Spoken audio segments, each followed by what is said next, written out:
Hai, matam kuirbai tungda maya pun mukka hanna da rambai manipurna taram nokchari. Thangai sengnadi kuire chahi ma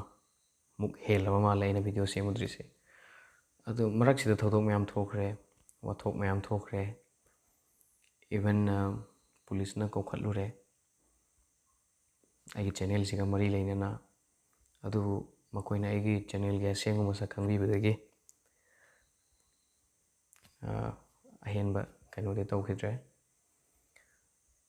Thangai sengna haragadi pandemic matamse video toina thagatpam thokpani adu aise atopa thabak singda engage tawraga khara leibadagi habitare some more productive things yumgi tawdaba yadaba thabak sing aduga aigi sagi personal growth ki sudum khara tawi aduga ayamanadi duk yawna productive oibra habadi oibabudi natti adubu aina yamna aigi nuksijaraba viewers singda thagatchaba amakhaktang habitaragadi miyamna nuksibibadagi aigi subscribers adum masing si kakhatlaga leirami masimaknasu aigi apenba amani miyamna aigi thabuku pambiri aduga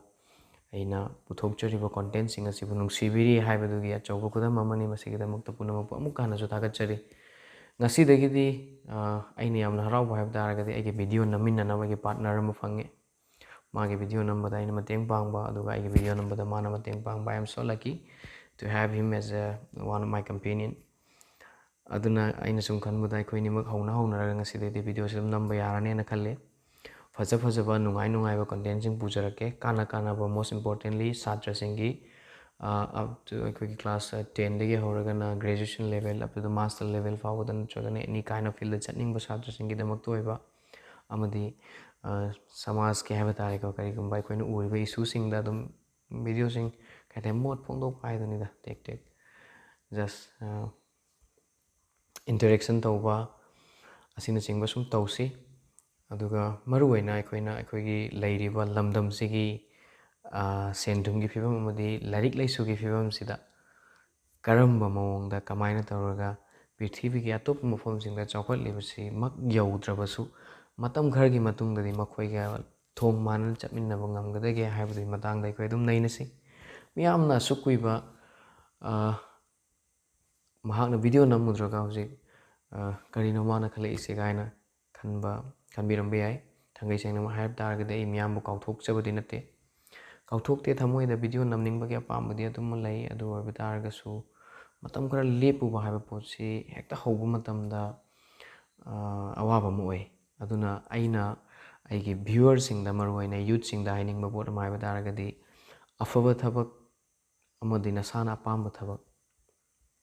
thabak ne haraga fattaba thabak tu nattaba afaba thabak amasung madubu tawudana nahake thamoida apamba leiba taragadi madu lepiganu thadokpiganu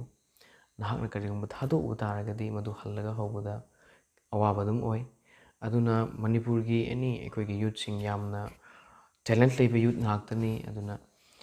noina karigumba YouTube ki field la ke haba taragasu nutragana content creator haba taraga Facebook to egera kahibi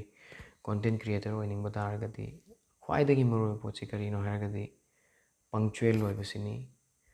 adubu aise matam khara punctual oirudre makha tabadadi punctual oiba ngamjage